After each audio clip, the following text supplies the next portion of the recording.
हमारे भी राम देखा एकदम बढ़िया जोड़ लगाओ थी काका, आप लोग ध्यान से सुनिए। हम चाहिए जहाँ गाय काका, अगर देखा अगर सामने वाला कलाकार गाय गाना न सटावा अपन गाना, अरे वाह, तो गाय की सफल नहीं होते। तारा ठी बेटवा पैदा भा, नारद से एक थी बिटिया, अरे वाह, नाम से नारद से पहले सुना 11 बेटवा एक थी बिटिया, यानी कि 11 महीना के नाम और जो 12 महीना मतलब हो तो 11 महीना मतलब बेटवा रहे, 11 थी और एक थी बिटिया। आप लोग उधर से सुने, हमारे भी राम देखा एकदम बढ़िया जोड़ लगाओ थी काका, आप लोग ध्यान से सुनिए। हम चाहिए जहाँ गाय काका, अगर देखा अगर सामने वाला कलाकार गाय गाना न सटावा अपन गाना, अरे वाह, तो गाय की सफल नहीं होते।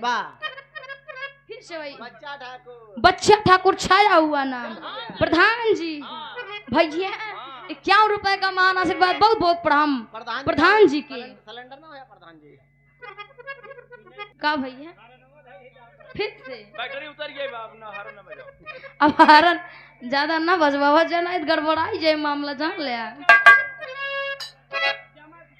101 रुपए का मान आशीर्वाद, बहुत बहुत प्रणाम भैया। जमा किया है धनवा जमा कर, अरे यार जमाती है बात हो तो कहा था। फिर से वही छाया हुआ नाम भैया, बच्चा ठाकुर प्रधान जी 51 रुपए का मान आशीर्वाद, बहुत बहुत प्रणाम। जमत किया है, जमत गाना जमत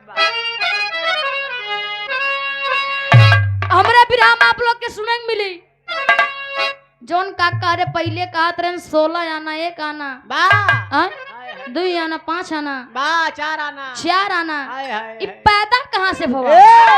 हमरे विराम आप लोग के 16 आना, अपने विराम 16 आना पैदा करब, दूसर का चीज 2 चीज सुने मिले, मेहरारू मेहरारू बियाह, एमएन सोहर से ले गाड़ी तक आप लोग सब सुने भैया।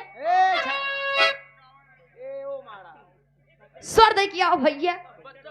फिर से वही छाया हुआ नाम, बच्चा ठाकुर प्रधान जी जम गया 51 रुपए का महान आशीर्वाद, बहुत बहुत प्रणाम भैया। अब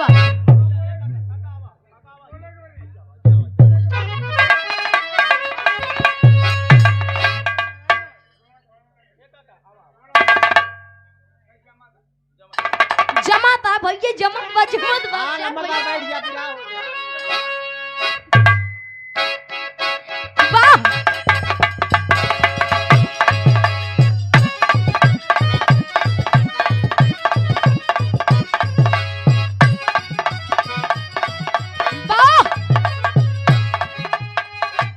जिया से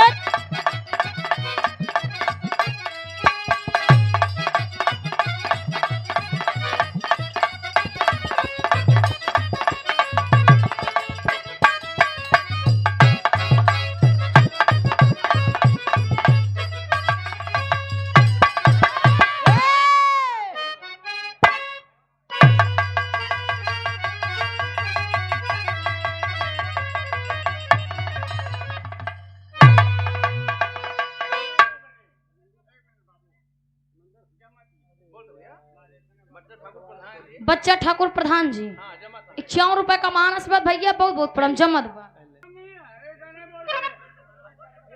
अब ना जमाई तब ठीक बा, तब हम गाऊ पाओ, अब आपका ना जमाई हम परेशान हो गए भाई।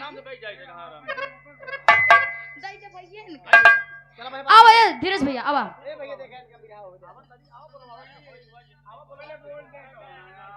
क्या बोली जमत यह है, हाँ जाए आधा घंटा आराम से बैठ जाए आप।